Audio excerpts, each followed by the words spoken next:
Hi అండి, నమస్తే. నేను మీ అనుప. వెల్కమ్ బ్యాక్ టు తెహల్యాస్ kitchen. Please to like, subscribe and share. Shravana మాసంలో అమ్మవారికి ఎంతో ఇష్టమైన 5 రకాల నైవేద్యాలు చేసుకుందాం. ఈ 5 రకాల నైవేద్యాలు కూడా చాలా సింపుల్గా, ఏ హడావిడి లేకుండా ఎలా చేసుకోవచ్చో చూసేద్దాం. అయితే మనం చేసుకోబోయే ప్రసాదాలు శనగల ఫ్రై, రవ్వ కేసరి, చింతపండు పులిహోర, దద్దోజనం, బెల్లం పరమాన్నం. వీడియోలోకి వెళ్ళిపోయి ప్రాసెస్ ఏంటో చూసేద్దాం. ముందుగా శనగల ఫ్రై కోసం ముందు రోజు 1 కప్పు శనగలు నానబెట్టుకోవాలి. 4-5 గంటలు నానినా సరిపోతుంది. ఇప్పుడు ఆ నానిన శనగల్ని ప్రెషర్ కుక్కర్లోకి వేసుకుందాం.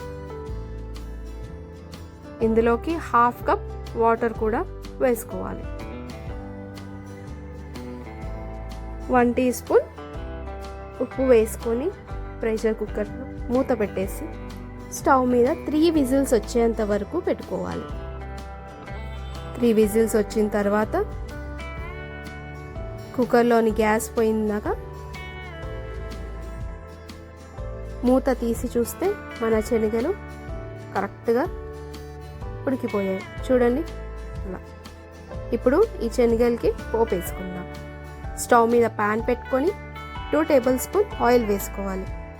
ఆయిల్ వేడవగానే 1 టీ స్పూన్ మినప్పప్పు, 1 టీ స్పూన్ శనగపప్పు, 1 టీ స్పూన్ జీలకర్ర ఆవాలు వేసి బాగా వేగనివ్వాలి.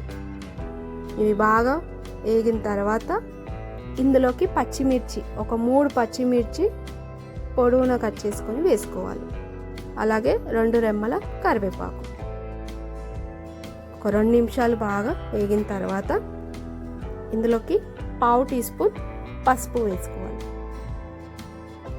పసుపు వేసుకొని అలా ఒకసారి కలిపేసి ఉడకబెట్టుకున్న శనగలు వేసుకోవాలి. 1/2 కప్ పచ్చి కొబ్బరి తురుము, 1 టీ స్పూన్ ఉప్పు వేసుకోవాలి. ఇవి అన్నీ బాగా కలిసేలాగా కలుపుకొని మీడియం ఫ్లేమ్లో ఒక 5 మినిట్స్ మగ్గనివ్వాలి. అప్పుడు మనకి శనగలకి కారం, ఉప్పు పట్టేస్తుంది. మీడియం ఫ్లేమ్ పెట్టి ఒక 5 మినిట్స్ అలా మగ్గితే మన శనగల ఫ్రై రెడీ అయిపోతుంది. అంతే అండి, శనగల ఫ్రైకి పెద్ద పని ఏముండదు. జస్ట్ శనగలు ఉడికినాయి అంటే పోపు వేసుకోవడమే. పోపు వేసేసుకుంటే 5 నిమిషాలు కూడా పట్టదు. అంతే, 2 నిమిషాలకి కలిపేసి తీసేసుకోవడమే బౌల్లోకి. ఇప్పుడు రవ్వ కేసరి కోసం స్టవ్ మీద ప్యాన్ పెట్టుకొని 3 టేబుల్ స్పూన్ నెయ్యి వేసుకోవాలి. నెయ్యి వేడవగానే ఇందులోకి ఒక 10 బాదం పప్పులు, జీడిపప్పులు, కిస్మిస్ వేసుకొని నెయ్యిలో మీడియం ఫ్లేమ్ పెట్టుకొని ఒక 2-3 నిమిషాలు బాగా వేగనివ్వాలి. ఇవి ఫ్రై అయిన తర్వాత ఇందులోకి మనం 1 కప్ బొంబాయి రవ్వ వేసుకోవాలి, సూజీ రవ్వ. ఇది వేసుకొని బాగా మిక్స్ చేసి సిమ్లో వేయించుకోవాలి. ఇది వేగేలోపు మనం ఇంకో పక్క గిన్నె పెట్టేసుకొని ఏ కప్తోనైతే రవ్వ తీసుకున్నామో అదే కప్తోని 3 కప్స్ వాటర్ వేసుకోవాలి. 1/2 టీ స్పూన్ ఇలాచీ పొడి. ఇది వేడవ్వాలి. ఇది ఒక 2 నిమిషాలు వేడి చేసుకోవాలి. మధ్య మధ్యలో మనం రవ్వ కలుపుతూ ఉండాలి, లేదంటే కింద మాడిపోతుంది.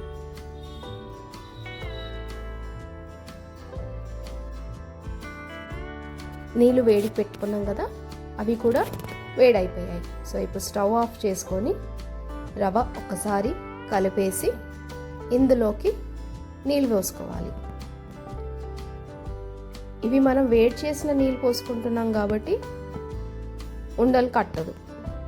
సో వాటర్ అంతా పోసేసుకొని నిదానంగా కలిపేసుకోవాలి. కలిపేసుకొని సిమ్లో ఉడకనివ్వాలి. లుండలు అయితే అస్సలు కట్టదు. చూడండి, అస్సలు లుండలే ఉండదు. వేడి నీళ్ళు పోసుకుంటే అంతే. ఇట్లా సిమ్లో పెట్టుకొని కలుపుకోవాలి. ఇప్పుడు ఇందులోకి 1.5 కప్ చక్కెర వేసుకోవాలి. 1 కప్ రవ్వకి 1.5 కప్ చక్కెర కరెక్ట్ అయిపోతుంది. ఒకవేళ మీరు షుగర్ ఎక్కువ తినేవాళ్ళు, తీపి ఎక్కువ తినేవాళ్ళు అయితే 2 కప్స్ వేసుకోవచ్చు, కానీ 1.5 కప్ అయితే కరెక్ట్ మెజర్మెంట్ ఉంది. చక్కెర వేసుకొని అలా ఒక 5 నిమిషాలు చక్కెర ఇంకా రవ్వ బాగా కలిసేలాగా కలుపుకోవాలి. సిమ్లో పెట్టి కలుపుకుంటూ ఉంటే కలిసిపోతుంది.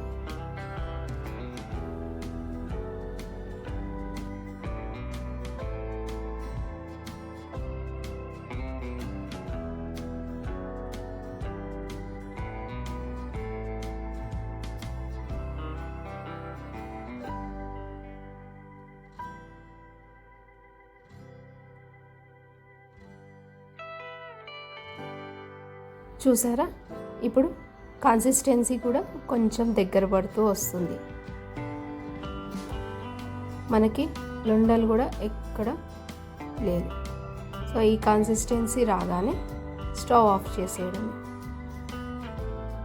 అంతేనండి, రవ కేసరి రెడీ. ఇప్పుడు పులిహోర కోసం చిన్న నిమ్మకాయ అంతా చింతపండు నానబెట్టి పక్కన పెట్టుకోవాలి. కుక్కర్ తీసుకొని 1 గ్లాస్ బియ్యం పోసి 2 సార్లు బాగా కడిగేసి, ఏ గ్లాస్తోనైతే మనం బియ్యం పోసామో దాంతో 1.5 గ్లాస్ వాటర్ పోసుకోవాలి. కుక్కర్ మూత పెట్టేసి మీడియం ఫ్లేమ్లో 3 విజిల్స్ వస్తే చాలు. అన్నం అయ్యేలోపు మనం చింతపండు గుజ్జు తీసి పక్కన పెట్టుకుందాం. అయితే ఈ అన్నం మనము ఇందులో పులిహోర చేసుకుంటాం, దద్దోజనంకి మళ్ళీ సపరేట్గా ఏం మెత్తగా చేయాల్సిన అవసరం లేదు. ఈ అన్నమే కరెక్ట్గా సరిపోతుంది. ఇప్పుడు కుక్కర్ మూత తీసి చూద్దాం.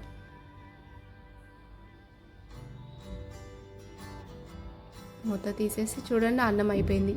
ఇందులో నుంచి మనం సగం అన్నం బౌల్లో తీసి పెట్టేసుకుందాం. మనకు పులిహోరలోకి కలుపుకోవడానికి చల్లగా అవుతుంది. స్టవ్ మీద ప్యాన్ పెట్టేసుకొని ఇందాక తీసి పెట్టుకున్న చింతపండు గుజ్జు వేసుకోవాలి. ఒక 2-3 నిమిషాలు మీడియం ఫ్లేమ్లో ఉడకనివ్వాలి. ఇది ఉడికి దగ్గర పడాలి. దీనికి మనం ఆయిల్ వేసుకోవాల్సిన అవసరం ఏం లేదు. జస్ట్ మనం గుజ్జు ఉడకబెట్టి దగ్గర చేసుకుంటే చాలు. చూడండి, ఉడుకుతూ అది కొంచెం థిక్, దాని కన్సిస్టెన్సీ కొంచెం థిక్ అయ్యాక స్టవ్ ఆఫ్ చేసి అన్నంలోకి వేసేసుకోవడమే.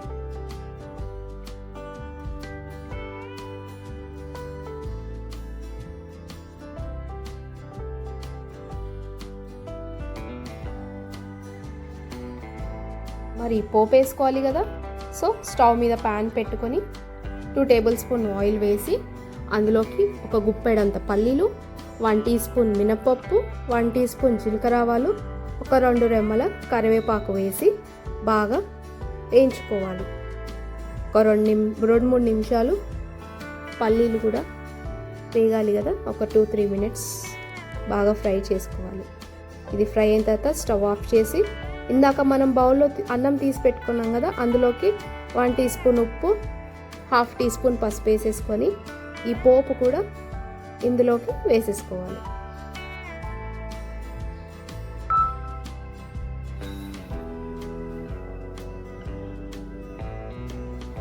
పోపు వేసేసుకొని అన్నీ కలిపేసుకోవాలి.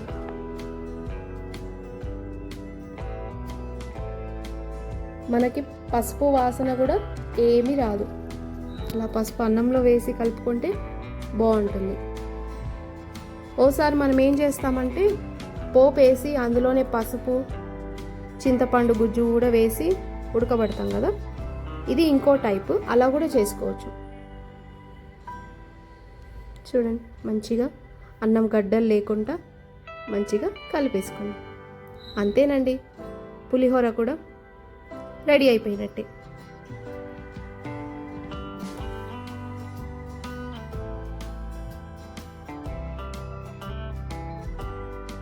వేడి వేడిగా చింతపండు పులిహోర రెడీ.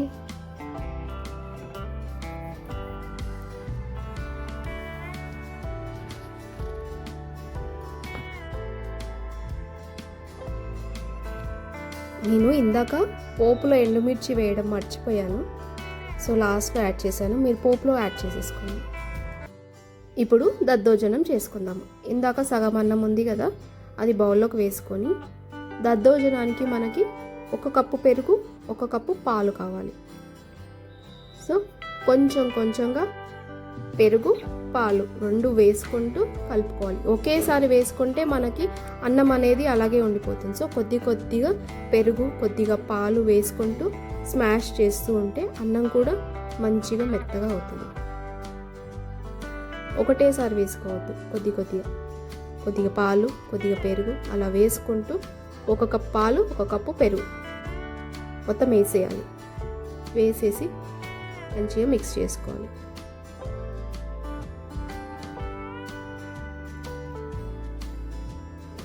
మనకు కన్సిస్టెన్సీ అనేది కొంచెం జారుడుగా ఉండాలి. మనం చేసుకోవడమే గట్టిగా చేసుకుంటే అది మనం పూజ అయ్యి తినేలోపు ఇంకా గట్టిగా అవుతుంది. సో కొద్దిగా జారుడు ఉంటే కరెక్ట్గా ఉంటుంది. అంతే, ఇంకా మిగతాది పెరుగు వేసేసుకొని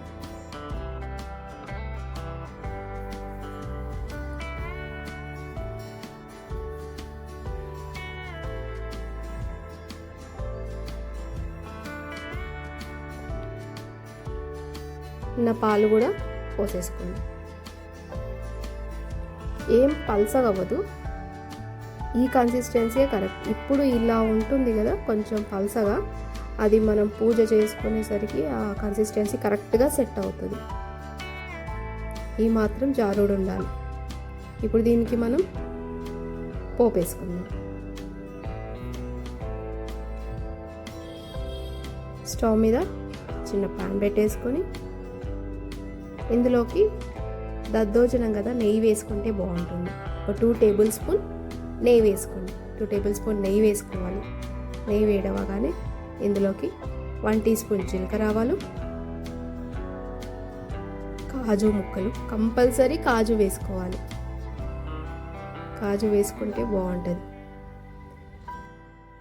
అలాగే 1 టీ స్పూన్ మిరియాలు, 2 రెమ్మల కరివేపాకు వేసుకొని నెయ్యిలో బాగా ఫ్రై చేసుకోవాలి.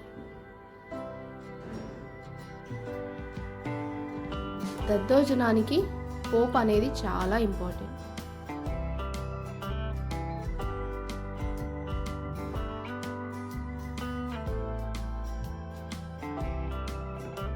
దద్దోజనం అంటే అందరూ పెరుగుతో చేస్తారు, కానీ దద్దోజనంలో పాలు, పెరుగు 2 ఉండాలి.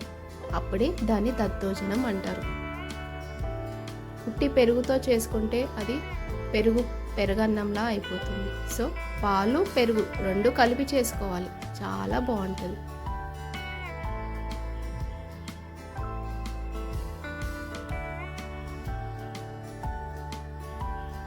మన పోపు కూడా నెయ్యిలో బాగా వేగిపోయింది కదా, ఇది ఇప్పుడు తీసి గిన్నెలోకి వేసుకుందాం. దద్దోజనానికి 1 పిడికెడు అనార్ గింజలు, దానిమ్మ గింజలు వేసుకోండి, ఇంకా బాగుంటుంది. పైన డెకరేషన్కైనా తినడానికైనా. అంతేనండి, దద్దోజనం కూడా రెడీ.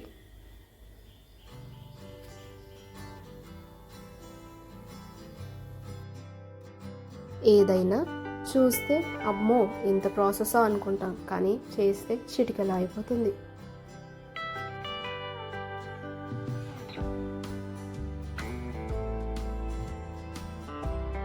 పైనుంచి అలా గింజలు చల్లుకోవడం. అంతేనండి, ఇంకా లాస్ట్ రెసిపీకి వెళ్ళిపోదామా. బెల్లం పరమాన్నం. దీనికి 1 కప్పు బియ్యం, 1/2 కప్పు పెసరపప్పు. అయితే బియ్యం మనము రేషన్ బియ్యం అయితే ఇంకా బాగుంటుంది, లేదు అంటే రెగ్యులర్ బియ్యంతో అయినా చేసుకోవచ్చు. ఇందులోకి 2 టీ స్పూన్ శనగపప్పు వేసుకోవాలి. ఇవి 2-3 సార్లు బాగా కడిగేసి ఏ కప్తోనైతే మనము బియ్యం తీసుకున్నామో అదే కప్పుతోని 2 కప్పులు వాటర్ వేసుకోవాలి. వాటర్ వేసుకొని ఒక ½ అవర్ కంపల్సరీగా నానబెట్టుకోండి. నానబెట్టుకుంటే తొందరగా ఉడుకుతుంది.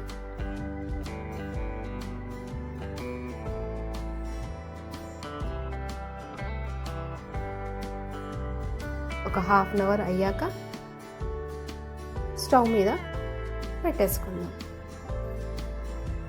ఇప్పుడు ఏ కప్తోనైతే ఇందాక బియ్యం తీసుకున్నామో అదే కప్పుతోని 3 కప్పులు వాటర్ వేసుకోవాలి.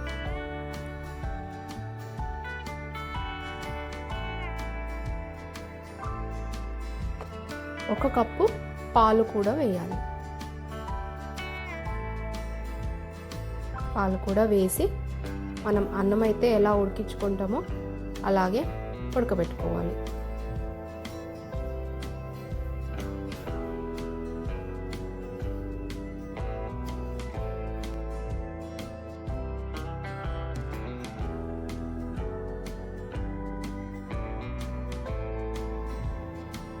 చూడండి, ఎసరు కూడా దగ్గర పడిపోయింది, అన్నం ఉడికినట్టుంది. సో ఇప్పుడు ఒకసారి అలా కలిపేసుకొని మధ్యలో కలుపుకుంటూ ఉండాలి. అడుగంటుతుంది కదా, మధ్యలో కలుపుకుంటూ చూడండి అన్నం కూడా ఉడికిపోయింది. ఇప్పుడు ఇందులోకి 2 కప్స్ బెల్లం వేసుకోవాలి. 1 కప్పు బియ్యానికి 2 కప్పుల బెల్లం వేసుకోవాలి. వేసుకొని బాగా కలుపుకోవాలి.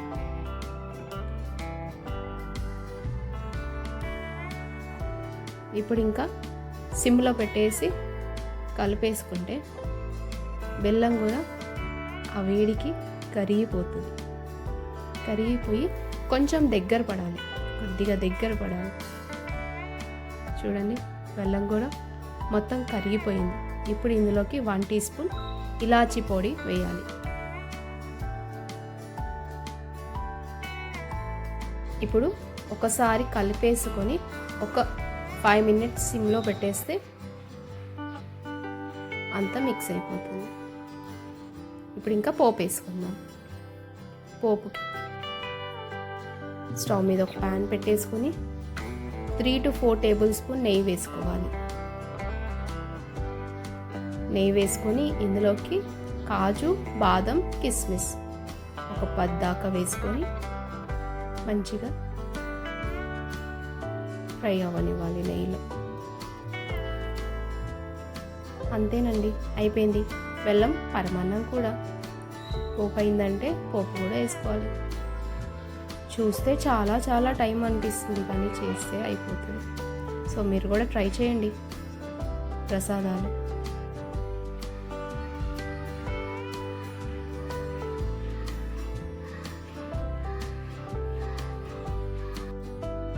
సో మీరు కూడా ట్రై చేస్తారు కదా, ట్రై చేసి టేస్ట్ ఎలా ఉందో చెప్పండి. రండి, కమెంట్ బాక్స్లో మాట్లాడుకుందాం.